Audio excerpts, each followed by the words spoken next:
জড়বুদ্ধি সম্পন্ন শিশু কখনো দেখেছেন?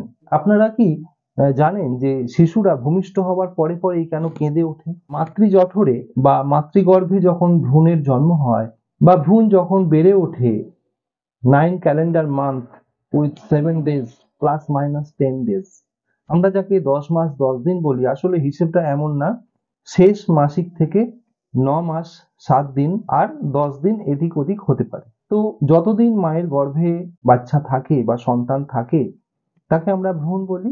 এখন ভ্রূণ যখন মায়ের জঠরে থাকে তখন ভ্রূণের ফুসফুস তৈরি হয়ে যায়, কিন্তু ফুসফুসটা নিষ্ক্রিয় অবস্থায় থাকে, অর্থাৎ শ্বাস প্রশ্বাসের যে কাজ ফুসফুস করে সেটা মাতৃজঠরে থাকাকালীন সেই শ্বাসকার্যটা কিন্তু ভ্রূণ নিজে নিজে করে না।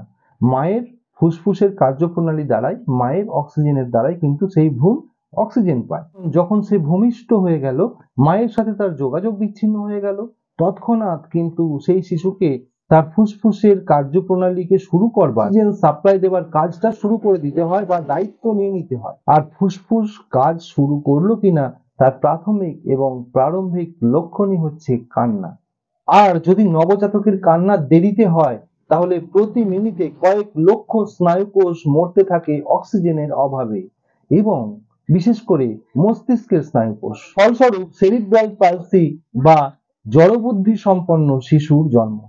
তাই এবার থেকে আর জড়বুদ্ধি সম্পন্ন শিশু দেখলে হাসি ঠাট্টা তামাশা করবেন না, তাদেরকে বুকে জড়িয়ে ধরুন, আদর করুন। আমাদের মস্তিষ্ক থেকে যে সংবাদ আমাদের শরীরে প্রেরিত হয় সুষুম্না কাণ্ডের মাধ্যমে, আমাদের পিছনে যে সুষুম্না কাণ্ড আছে যেটা আমাদের মেরুদণ্ডের মধ্য দিয়ে যাচ্ছে, সেই সুষুম্না কাণ্ডের যে নিউরন গুলো আছে বা নার্ভ গুলো আছে যেগুলো বার্তা বহন করে, সেই বার্তা বহন করার প্রক্রিয়া তার ক্ষেত্রে কমে যায়।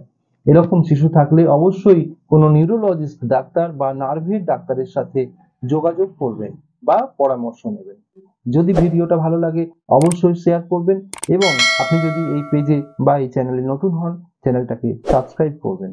ধন্যবাদ, সকলে ভালো থাকুন, নমস্কার।